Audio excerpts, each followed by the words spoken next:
ഒരു 100 പ്രാവശ്യം ഞാൻ നിന്നോട് പറഞ്ഞതൊന്നും വേണ്ടാന്ന്. അത് കഴിഞ്ഞെങ്കിലും ഒന്നും മിണ്ടായിരുന്നൂടെ?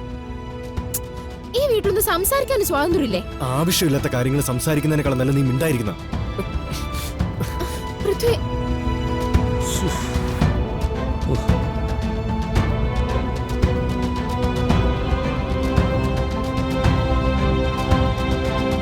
മോളെ, അമ്മേ, പൃഥ്വി. പൂർണിമ വേദനിച്ചതിന്റെ ദേഷ്യം അവന്. അത് നീ കാര്യമാക്കണ്ട. കുറച്ച് കഴിയുമ്പോ അതൊക്കെ മാറിക്കോളും. ഉം.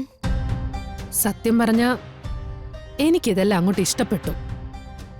പൂർണിമയ്ക്ക് കിട്ടാനുള്ളത് അവൾക്കും കിട്ടി, താരയ്ക്ക് കിട്ടാനുള്ളത് അവൾക്കും കിട്ടി. അപ്പൊ എനിക്ക് കിട്ടിയതൊക്കെയോ? അത് സാരമില്ല, അത് നീ മറന്നേക്ക്. പൂർണിമ വേദനിക്കാന്നുള്ള നിന്റെ ആഗ്രഹം നടന്നില്ലേ? അതിൽ സന്തോഷിക്ക്. ചില സന്തോഷങ്ങൾ കിട്ടുമ്പോ മറ്റു ചിലത് നഷ്ടപ്പെടും. അത് പ്രകൃതി നിയമമാ. അങ്ങനെ കരുതിയാ മതി.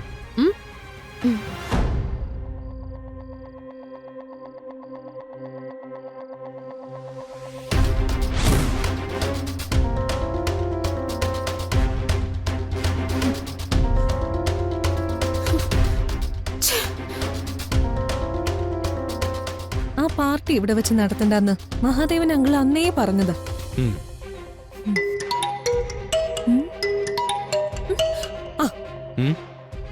ചുണ്ടലി വിളിക്കുന്നു. എടുത്തോ.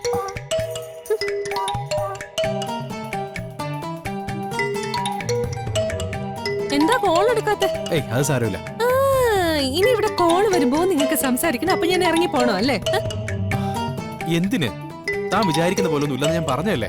ഓ, അപ്പൊ പിന്നെന്താ ഫോൺ എടുക്കാത്തെ? എടുക്കാം. എടുക്ക്. ആ, എടുക്ക്. എടുക്ക്.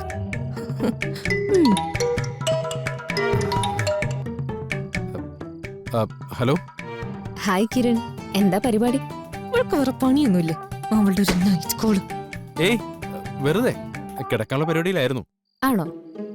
എന്നാ നമുക്ക് കുറച്ചേരം സംസാരിച്ചാലോ? അയ്യോ, എന്താ? ഒന്നുമില്ല. ഇല്ല. കാര്യം പറ കിരൺ. അത് ഞാൻ ഇന്ന് സ്കൂളില് അല്ല കുട്ടികൾക്ക് ടെസ്റ്റ് പേപ്പറിന്റെ പേപ്പർ നോക്കിക്കൊണ്ടിരിക്കുവായിരുന്നു.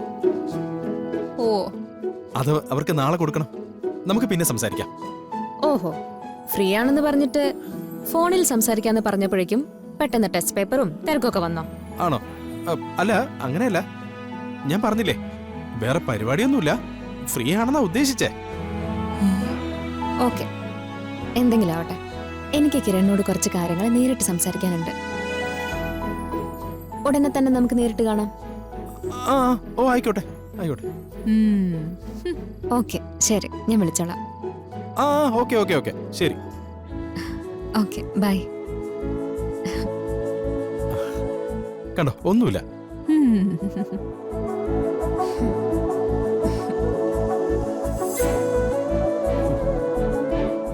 അത് അഞ്ജലി വിളിച്ചത് പിന്നെ മിണ്ടാ വന്നിരിക്കുന്നു. ദുർഗ ദുർഗ